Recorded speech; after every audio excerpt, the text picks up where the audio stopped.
Journey to Infinity. Yeah, you can read. It's a long talk, but anyway, we can talk. मैं एक बार पढ़ता हूँ. Religion and Inquiry you can read. Okay.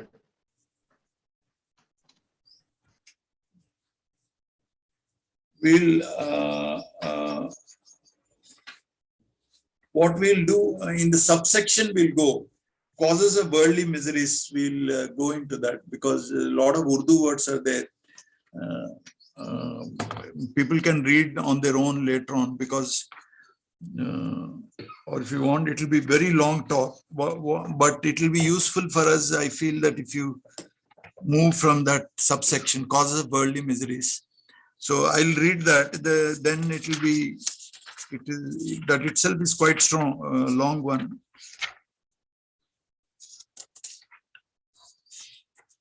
Cause of worldly miseries, cause of worldly happiness. Very big article.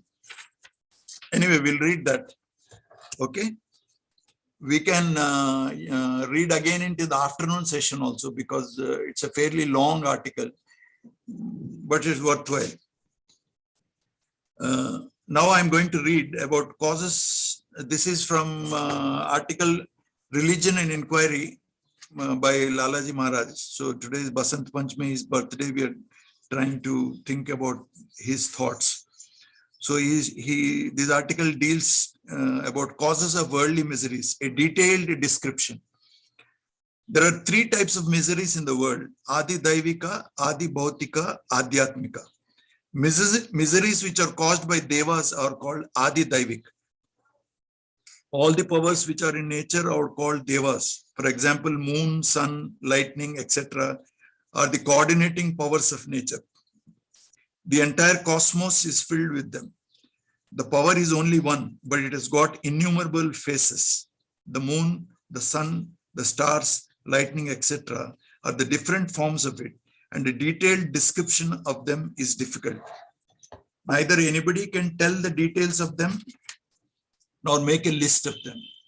If anybody can assertively state that he knows their number, perhaps he will dare not. It is sufficient to say that the entire cosmos is filled with innumerable powers of nature, and they being centralized everywhere, managing the creation. Their work is of two types. One is constructive and the other is destructive. When a tree is born out of seed, constructive power, beautifying power, power of mixing colors, power of growth, etc., and circling around it beautifies it, allow it to sprout. It flourishes with their help and displays the scenes of nature. All these powers of nature are subtle. They have special colors depending on their form, and it has a special form. But they are so subtle that it cannot be seen. Therefore, they are called formless. But look at the extent of their work. Therefore, their individuality is experienced. Some of them can be felt. But when they transfer their grace into the grosser layer, from subtle to gross, they can be seen, heard, and touched. Just as it is difficult to see sun's subtle form, but when the sun condenses the flow of his powers, then he gets his form, and all of us can see, touch, and know him. In this gross layer where we are placed, we cannot have the knowledge of any power until it assumes our form. Knowledge is not of one type. Man has got 5 types of indriyas. Whatever knowledge is obtained through them is the knowledge of indriyas. Mind is the 6th indriya, which is subtler than them. In short, understanding of the forces of nature comes to some extent through these 6, and these are the means and instruments of understanding them, and they are related to them. That which is associated and related to other can only understand it. Others cannot understand, and for the same reason it has been stated above that as long as the powers of nature become heavy and subtle, we cannot have their knowledge. As an example, we can understand that sun or fire, which are the storehouse of form, cannot be seen until they come to the shape of our eyes. There is a similitude, suitability, and correspondence between sun, fire, and our eyes. So these are, I'll just take a pause. he is trying to say that our sense organs, if they're in tune with the same frequencies, then only we can observe. Like, for example, bats, they can sense ultrasound and all that. And the birds which fly from Siberia to India, they follow the magnetic currents. We cannot sense the magnetic currents, but they sense the currents and come. So different life forms have different sensations, sense organs to deal with them. Like dogs have sense organs which are 30 times more powerful than us. So we can sense various powers depending upon the sense organs with which we are endowed with. So that is the idea through which we gain knowledge actually. Water, which is Varun Devata, is a storehouse of taste. As long as it does not assume the fluid form like our power of taste, we cannot relish its taste. Therefore, there should be similitude, suitability, and correspondence between Varun, water, and the taste power of our tongue. Vayu Devata is the storehouse of touch. Until this assumes the form of our skin or the air does not blow fast, we cannot touch it. There is a similitude, suitability, and correspondence between our skin and Vayu.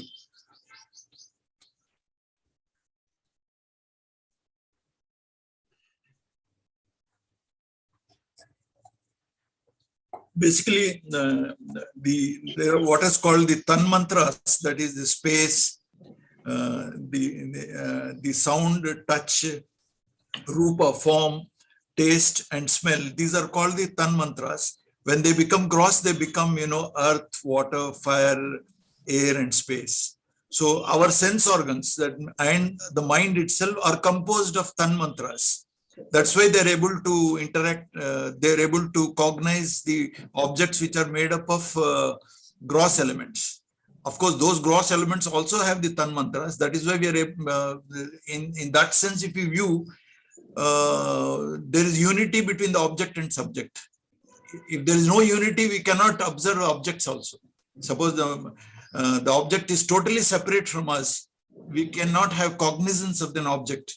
We can cognize an object because there is similarity and there is a force similar to the object and the mind connecting these two things. So that is the basic of Sankhya philosophy.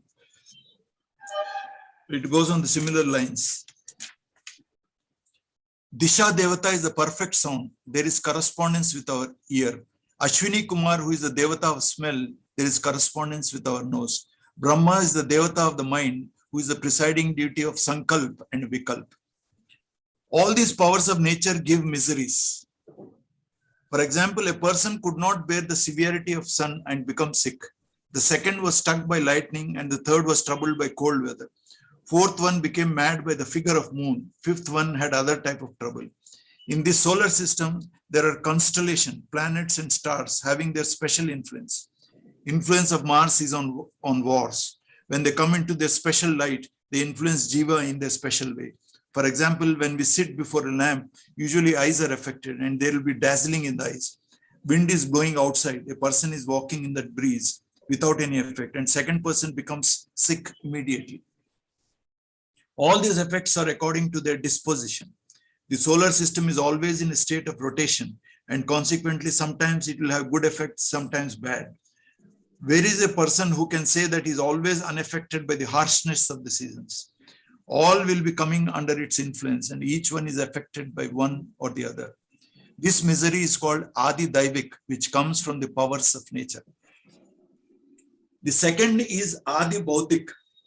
This misery comes to jivas from jivas. Because all the jivas are made out of 5 elements, therefore they are called bhut.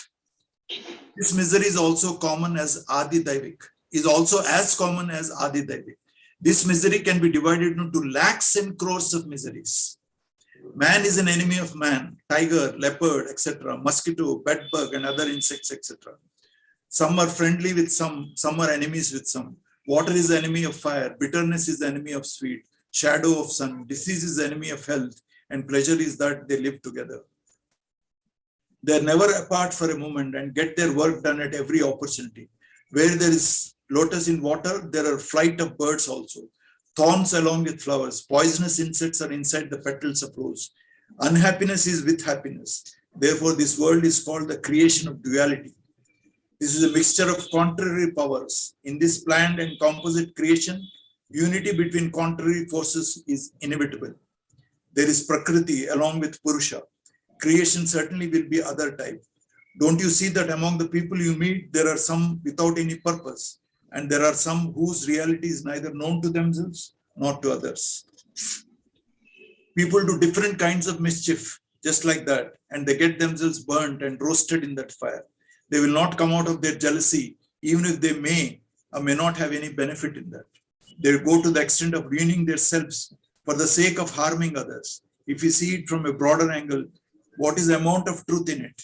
Some great souls have come to help the world, but malicious people have subdued them, attacked them, poisoned them, burned them in fire, put them in jails. This was because of their enmity. There is enmity between the people in the same house. There is enmity between brothers, father and son, wife and husband. It is evident in Mahabharata. This is Adi Bhautik misery. Where is a person in the world who is protected from this misery? Ram, your Maya perpetrates duality. Third misery is Adhyatmic, which is related to our Atma. It will be surprising to know that why and how man creates misery in his Atma. But the fact is that you are well built. There is a smile on the lips, having happy disposition, and find a change in a moment. There are wrinkles on the face, angry looks and wrinkles on the forehead. The glance of eye is dreadful. There is heat in every nerve, body is shaking. Why this happened? While talking, the condition changed. What is the reason for it? What was he and what he became? People sitting nearby were surprised. Nobody is able to understand and nobody can solve it, but everybody is observing the result. Reason is not known. The reason of all this is heart. A strong heart is needed to keep an eye on the boundless waves of the sea. Who will set to cross without a heart as capable as a river? An ocean without a shore was in spate. Huge waves as if talking to the sky rise in it. Ebb and tide come in it and onlookers feel fear. Waves of vrittis are rising in the mind, sometimes pleasant, sometimes unpleasant.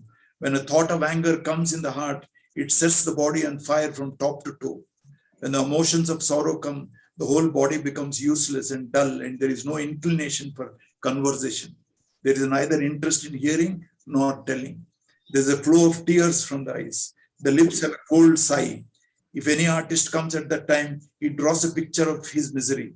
If a poet dares, he can show in his words a picture of his misery. But this is difficult. There was no talk, but only thought and thought. Thought has changed the condition and he has become a different man.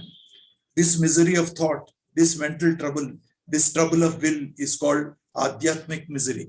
And where is a person who can refuse assertively its existence? Above miseries are certainly dreadful, but this is more dreadful than them. That means the Adi Bhautik and Adi Daivik miseries are dreadful. But Lalaji says Adi Daivik or Adhyatmic are more dreadful than the other two. Above miseries are certainly dreadful, but this more dreadful than them. These two miseries are related to the external world, but this is related to the internal world. They're relatively away, but this is near. Therefore, man is in more trouble with this. The mental misery is fit for more consideration. This only keeps us in a condition of struggle, oblique mental pull. We go sometime up, sometime down. It is like a pendulum which keeps on swinging day and night. Chitta vrittis will be always swinging and are not at rest even for a moment. This mental misery is worse than all the miseries. More dreadful, and Adi Daivik and Adi Bhautik cannot compete with it. They cannot even be a pasang for it. I don't know what is the meaning of pasang. They cannot even be a pasang for it. This itself will kill you and produce flame inside and keeps on burning the flesh and bones. This is a double-edged knife which tears the liver oblique heart. The effect of other miseries is partial, but its color affects every nerve. You axe your own leg and make a funeral pyre. Adi Daivik and Adi Bhautik miseries have one method. This behaves in two ways. Two types of influence come from outside and get inside us. Adhyatmic misery itself creates poison, collects the material from outside to create misery. For example, One person has developed bad thoughts. Heart has become lifeless. Now he started quarreling with other person, abused him, manhandled him. Now thousands of miseries from outside start attacking him. Whoever is coming started fighting. Blood becomes defective. Fighting with swords. Put in prisons. There will be court case. Money is wasted and poverty encircles him. There is fire on all sides. You must have heard that there is an attraction between similar things. This appears to be the divine rule.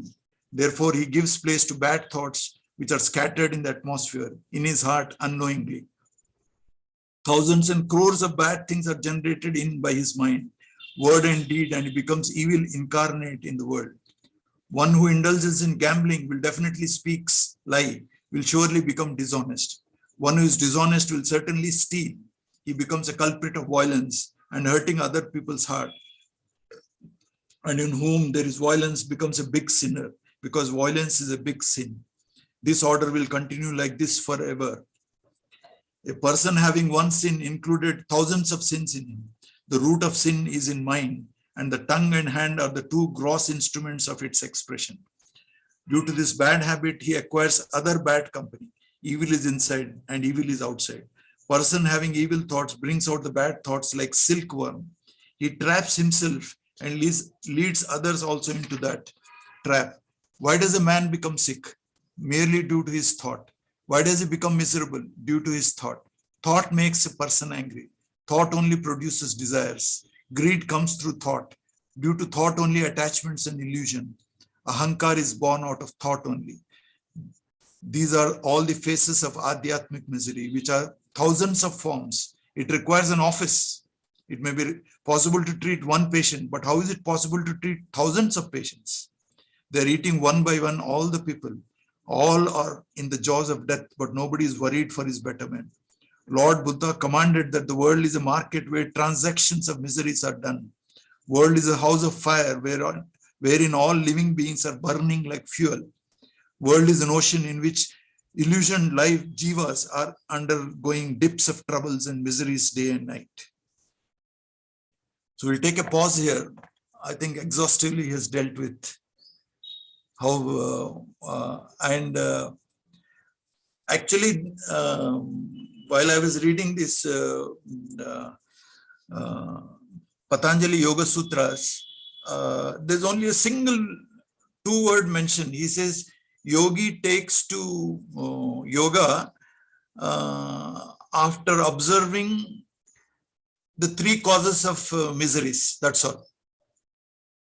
The three causes of misery, he doesn't mention, there's no commentary about it anywhere else.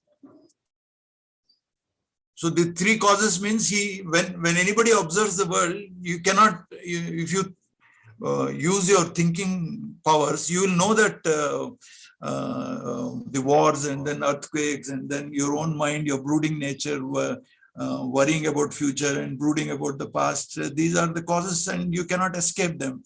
So person trying to get freedom from these miseries is a person who takes to yoga.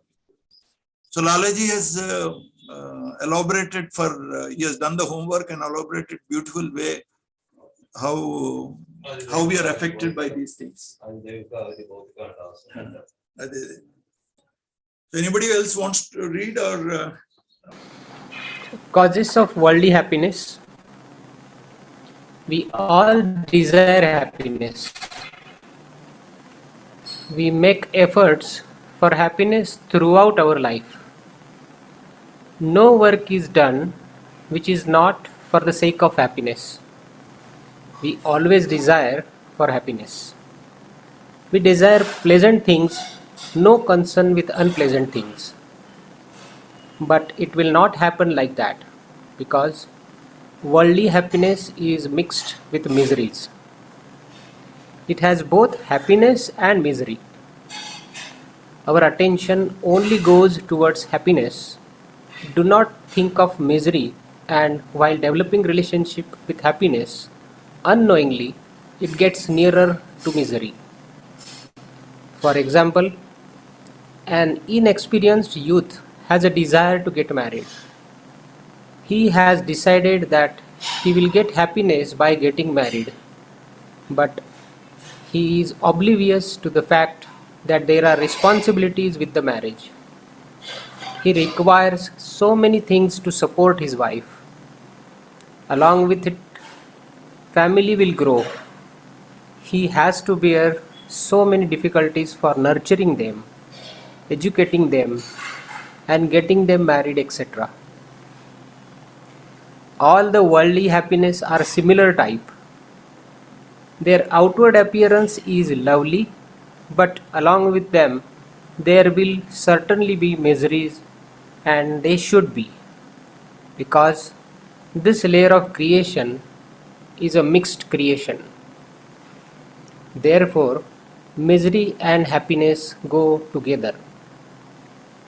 Therefore, there will be certainly misery along with the desire for happiness. Our desire or condition will not be the same always in this world. Always keeps on changing. The thing which we respect today, we will throw out tomorrow. The thing we love today, start hating tomorrow. Where there is liking today, tomorrow there will be hatred. Today's happiness will be transformed into tomorrow's grief. People say that this condition will not be forever. Dual thinking of mind will go away, but this is wrong. The coming generation will be progressive minded. Whatever you think, understand, and do today will remain in seed form in the curtains of your mind, and tomorrow a sapling comes out of it and it starts giving fruits. His condition is similar to the seed which is buried in the ground, who will believe that seed will germinate in the favorable condition and it bears leaves, flowers, and fruits. In the same way, whatever works and desires are there at present will form some scars in the mind and produce large number of similar things in the future. If there is desire for happiness, it will happen without any doubt. But there is misery along with this happiness. There is no escape from it.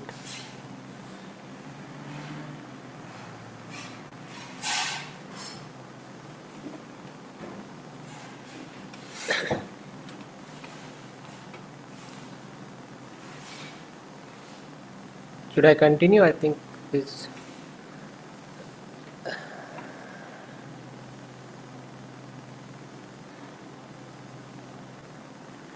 Just as miseries are three types, so also worldly happiness are three types: Adhibhautik, Adhidaivik, and Adhyatmik. The happiness due to true behavior or dealings and profession of animate, bhutas, and all the things is Adhibhautik. The happiness we get from our cattle, servants, lot of wealth is called Adhibhautik. We like cold during summer and heat during winter. Sun appears lovely during winter. Moon is pleasant during nights. Animate are happy with rain. These are all devatas. The happiness from them is called Adidaivik. Hunger and thirst are the waves of thoughts in the mind. Physical and mental tests, etc., are called Adhyatmic happiness. The condition of three worldly desires, three worldly miseries, is like the worldly happiness.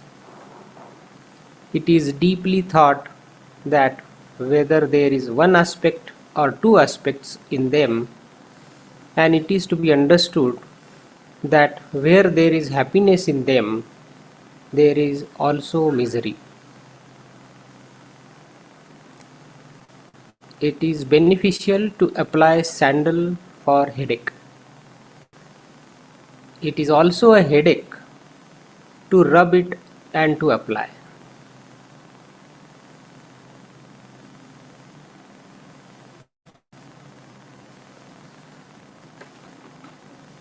Someone is fomented by the heat of sun for a long time without any complaint. It has been accepted that the happiness of heart and mind are superior. The part of Adhyatmic happiness which is related to the heart and mind is very good happiness. There is no doubt in it. But as much as this is good, the Adhyatmic misery is equally bad. A man will not get the amount of trouble from any other thing as much as he gets from the Adhyatmic, that is, miseries of heart. A thing becomes powerful and gives happiness depending on the extent of its subtleness. But as its subtle force helps in increasing the happiness, the same force also enhances the stage of misery. How can a man feel misery when he remembers his dear friends and relatives whom he was loving? When a man, while estimating his present condition, whom he was future whom he was loving sorry when a man, while estimating his present condition, erects a picture of future condition before his imaginary vision, thus he has to become the target of trouble. These are the benefits of Adhyatmic force. It is a folly to be attracted completely towards it. That which is visible as happiness and misery, bondage and liberation, mine, your, our, is also an Adhyatmic play. Its status or capacity is not more than this. Where there is a liking, relation develops. The condition of imprisonment has come on its own accord.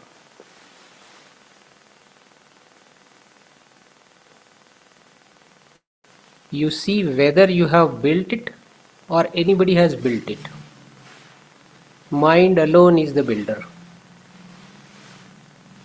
Therefore, to get entangled into its trap is a stupidity. The real interest of religion is to cut mine, your and our from the roots so that tamasic vrittis may not come up.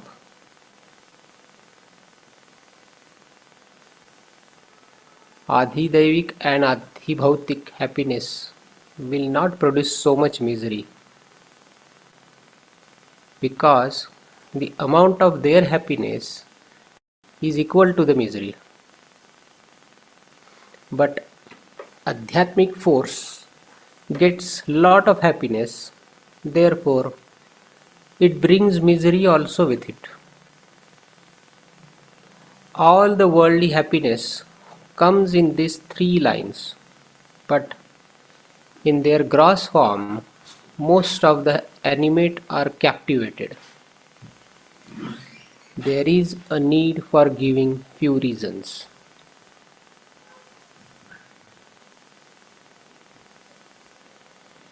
The condition of the people who are captivated more of the things of worldly pleasures, that is, adhibhautik, is indescribable. Every one of them will search for happiness in them as per their choice. For example, one person has thought that wealth is everything. His happiness is in accumulating large amount of money, gold and jewelry. In the beginning, the desire was less, but his greed increased with the increase in money. Along with increase in greed, he had many losses. At first, all the powers of heart were busy in accumulating the money. Therefore, now there was no deficiency of desire in his heart for enjoyment, so that he was getting every kind of deficiency.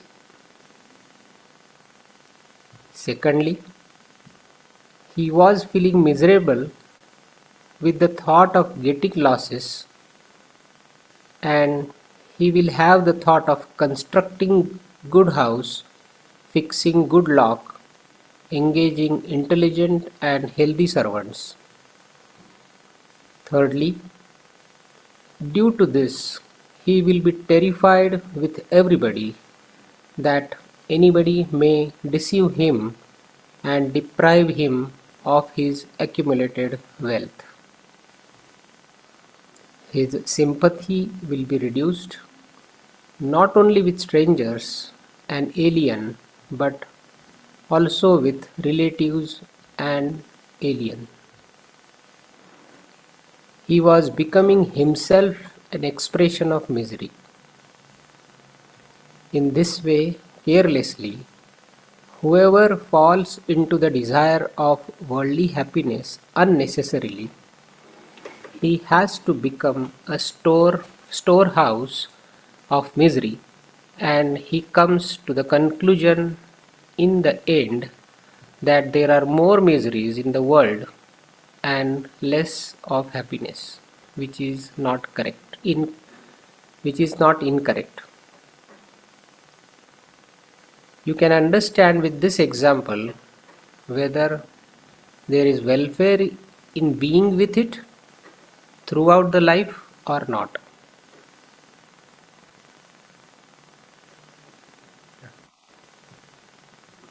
Take a pause here. It's a big chapter, so at least I think we can discuss what was covered so far.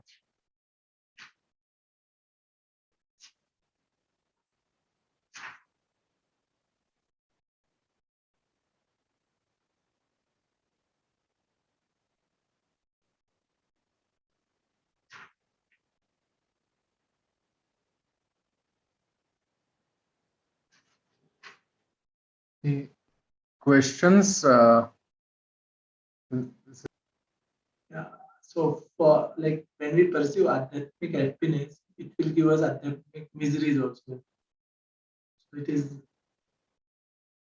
really frightful, right? In a sense, it should. Can you repeat the question, Dharmesh? I was saying, when we pursue Adhyatmic happiness, does it also give Adhyatmic misery? I think what we are pursuing is the freedom from both. That is my understanding. And here, the Adhyatmic happiness, it is talking about the outward tendencies of the mind, which is going after the desire fulfillment. And any desire fulfillment would lead to the Adhyatmic misery also. That is how I understand.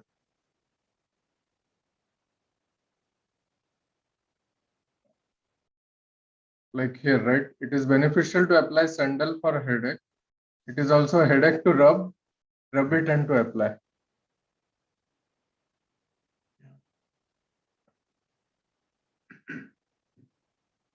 But then the state of mind that we get after doing meditation, isn't that Adhyatmic happiness? So when you're looking at state of mind after meditation, it is free from desires.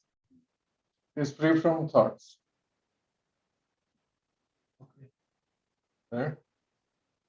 You are not attached to the body. You don't feel like attached to the world, and that is the bliss.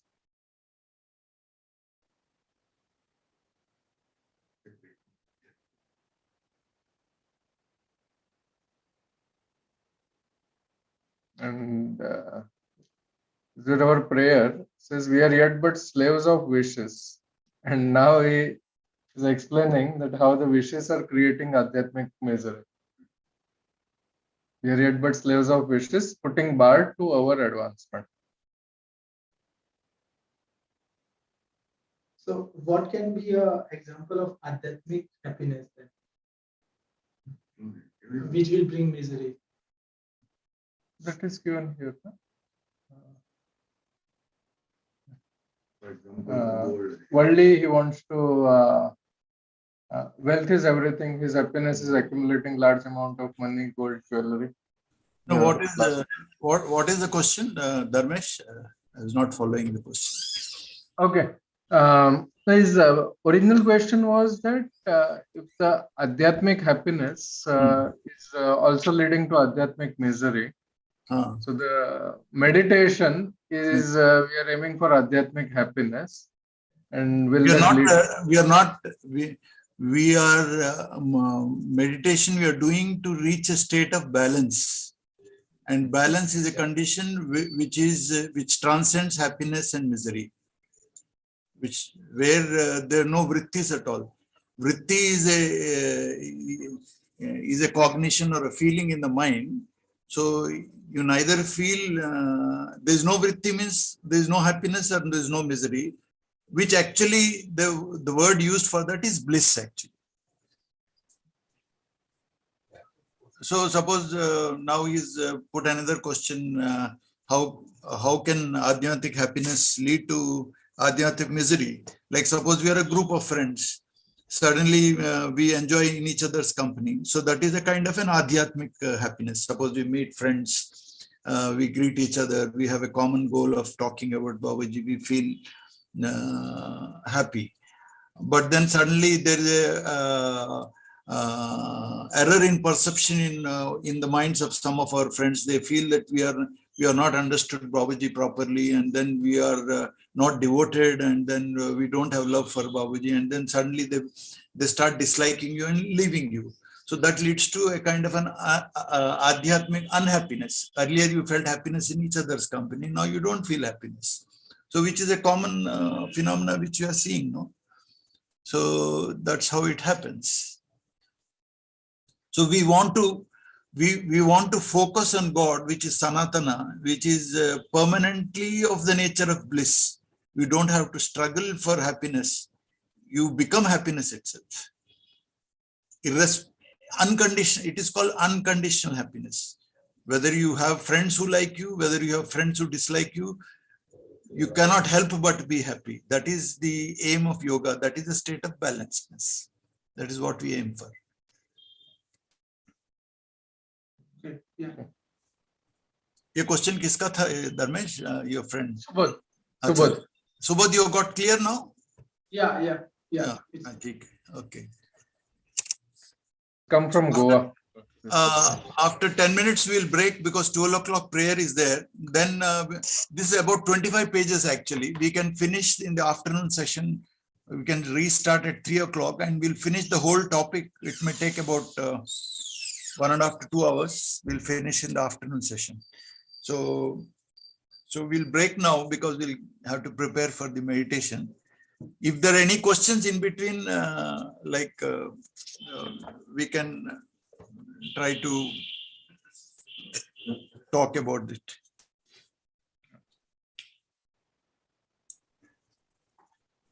The good question is put, but it at least clarifies the issues. Yes, this is important because when we left the mission and all that, so many people felt bad. The close friends we had to leave and all that. That is a kind of an Adhyatmic kind of a unhappiness, you know. I mean, your friends, one of my friends went into depression because he got so much of help because he was my colleague in surgery in the army. because of me, he got introduced and then he found extraordinary happiness. But he was so attached to Chari and all that. Then when I left the mission along with Sir, he became depressed actually. So meditation became a cause for depression for him. I only sympathized with him. I said, there's nothing much to be, because the goals are the same. There is a philosophical difference in perception, and perceptions can vary. And each person, based on his experience in life, will know whether his perception is in tune with reality or not. If it is in tune with reality, he will reach the goal. If it is not in tune with reality, then he'll spend some more time to find out what is truth. That's all. There's nothing called gain or loss or whatever it is. Any other questions? Namaste, sir. Namaste, I please. want to know what is the Laya Avastha in one spiritual condition. What that mean?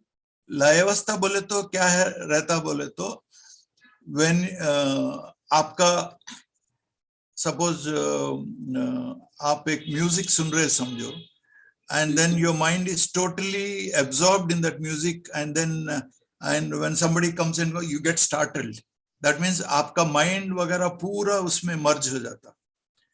Suppose I am doing an operation and then some critical thing, bleeding is taking place. I am totally involved in that, and then there's no other thought except how to stop that bleeding or whatever it is. Or suppose a person is playing tennis and then he's in Wimbledon finals.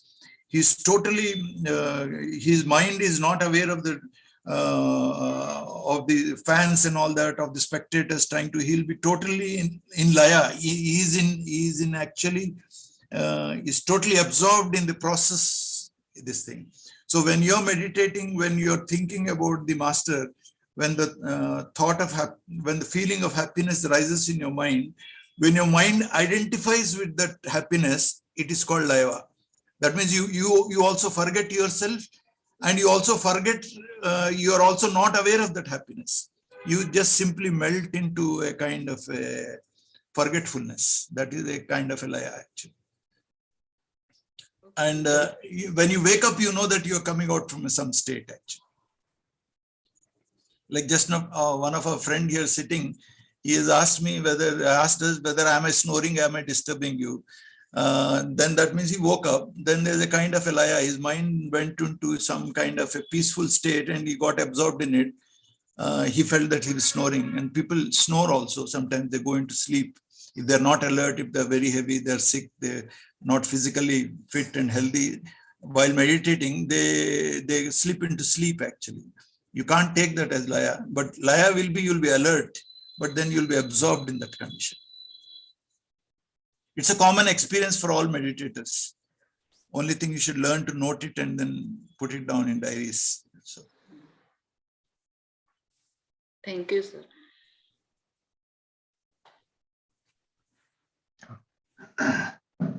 So will it be appropriate to say that anything that we think or do related to our body leads to happiness or misery? Anything related, suppose,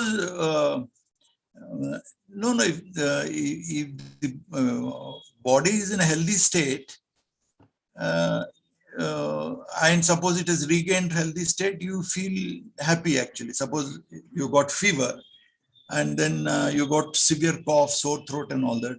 Suppose I have sinusitis, which I commonly have, and then when I'm free from sinusitis, I'll feel pleasant actually, I'll feel comfortable. You can interpret it as happiness also. But the body by definition is in a constant flux, you know. So if you aim to achieve happiness in the body, then you're chasing a phantom which doesn't exist. That will be under Adi Bhautik, right? Adi Bhautika. Body is external to your soul actually. So here Adi Bhautika means it is concerned with mind only. So in a sense, there's a philosophical problem will arise, because for the soul, body and mind is also an object actually. But if you take mind and body, if you take mind, body is also one form of mind. It is Annamaya Kosha. So if you take from that perspective, it is a part of mind. But you take perspective from awareness or the soul or the drashta, the mind and body becomes an object. Then that becomes Adi. That's it. So you cannot use the concept of Adi Daivika when you bring in the concept of awareness of drashta, because there are two different ways of looking at things.